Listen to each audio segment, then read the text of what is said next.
Good evening, friends.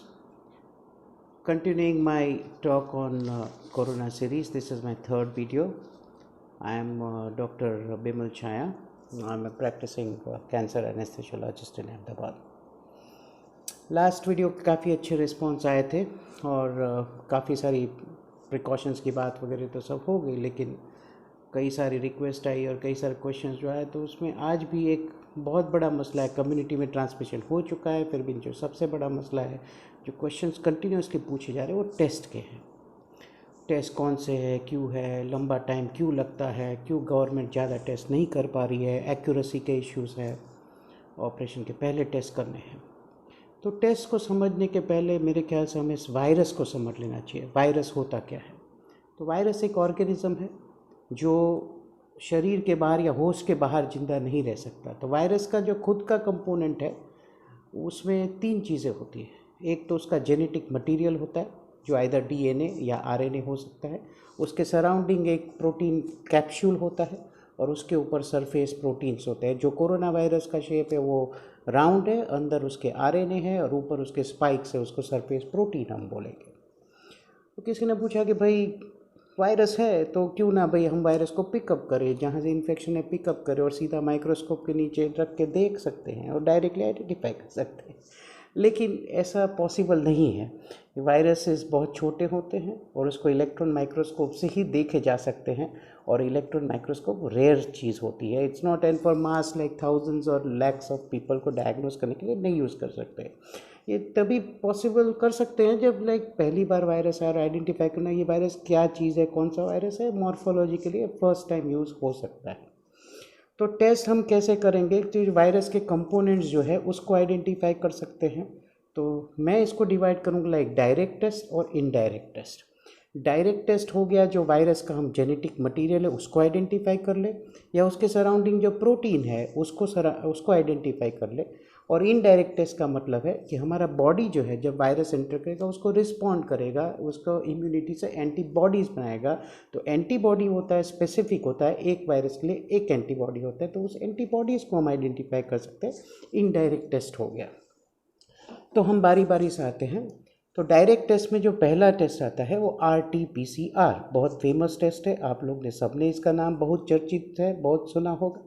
तो RT-PCR, ये RT-PCR क्या है? RT का मतलब है रिवर्स ट्रांसक्रिप्टेज, PCR का मतलब है पॉलीमरेज चेन रिएक्शन।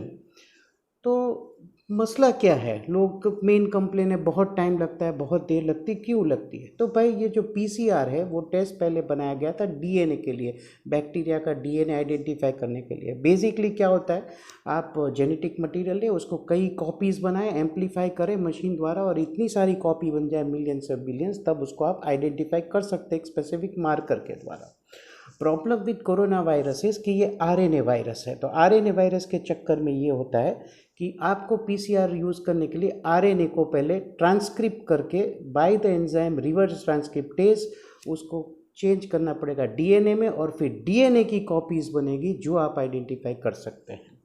तो इसका रनिंग टाइम है 3 to 5 आवर्स। सैंपल कहाँ से लेते हैं? सैंपल लेते हैं, नेज़ल स्वॉब लेते हैं। आप एक कॉटन का बड जो ईयरबड जैसा होता है, स्टिक होती है, आप डीप नोज़ में से ले सकते हैं या थ्रोट में से ले सकते हैं। सैंपल में आता क्या है, इन्फेक्टेड सेल्स आते हैं और सेल्स के अंदर वायरस होता है। तो वायरस को हम प्रोसेस करते हैं, उसका जेनेटिक मटेरियल निकालते हैं, उसको DNA कन्वर्ट करके एम्पलीफाई करके 35 साइकिल्स यूजुअली लगते हैं to make like billions of copies. उसके बाद आइडेंटिफाई होता है।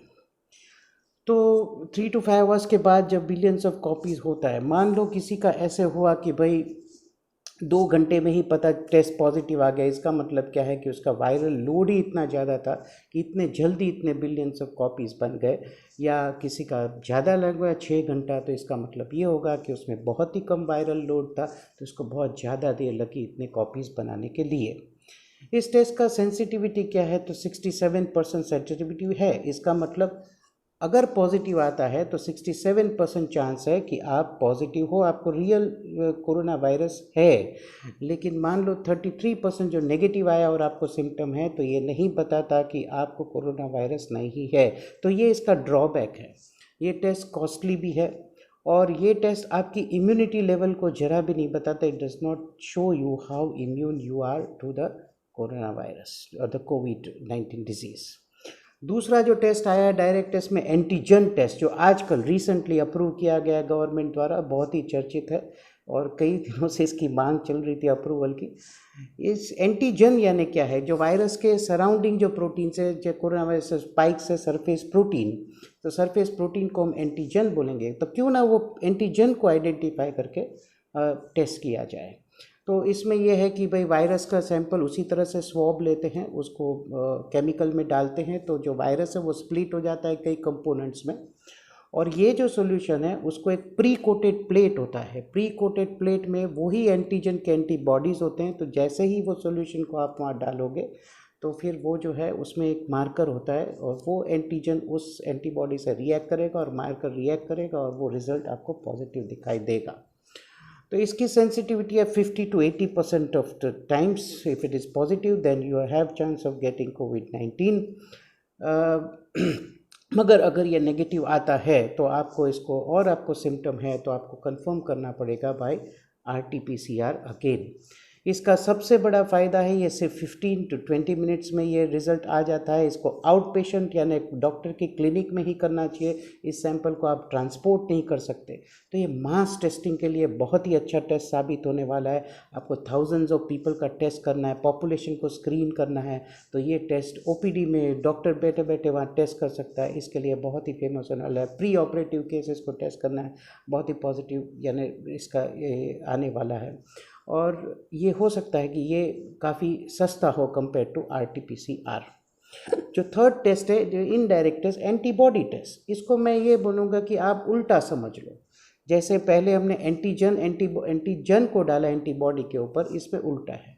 इसमें सैंपल कहाँ से लेते हैं, तो हम ब्लड सैंपल लेते हैं, पेशेंट का ब्लड का सैंपल लेते हैं, जिसमें माना जाता है कि अगर आपको कोरोना इन्फेक्शन है तो उसके एंटीबॉडीज़ आपके ब्लड में सर्कुलेट हो रहे हैं।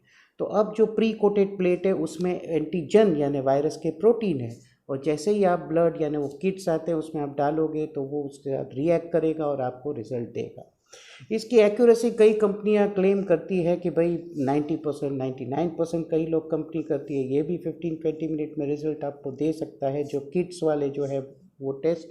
लेकिन हो सकता है कि ये एंटीबॉडी शायद कभी टाइम क्रॉस रिएक्ट करे दूसरे टाइप के कोरोना वायरस, जैसे सार्स जो था वो हमारा जो सार्स वायरस जो था उसको हम बोलते हैं कोरोना 1, दैट इज सार्स 1, और कोरोना वायरस है सार्स 2, तो उसके साथ क्रॉस रिएक्ट करे तो कुछ नेगेटिव रिजल्ट आ सकते हैं। कई किट्स आए थे, गवर्नमेंट से यूज़ किए, लेकिन उसकी एक्यूरेसी का प्रॉब्लम हुआ था।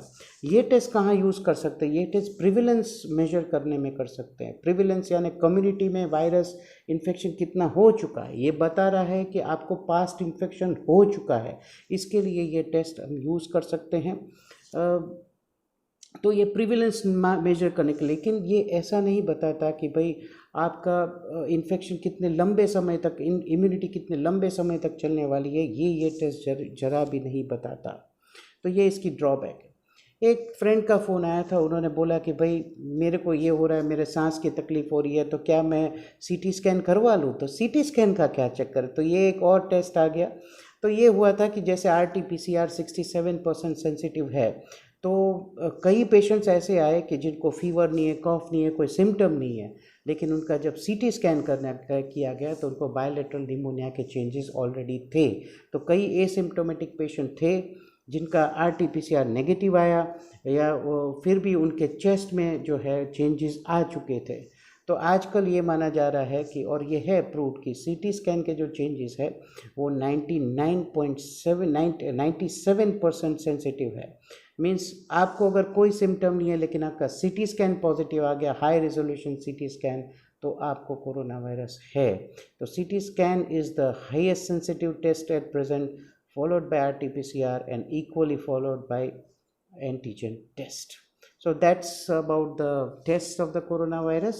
I will come up with more new interesting videos in future. Good night. Thank you for hearing me.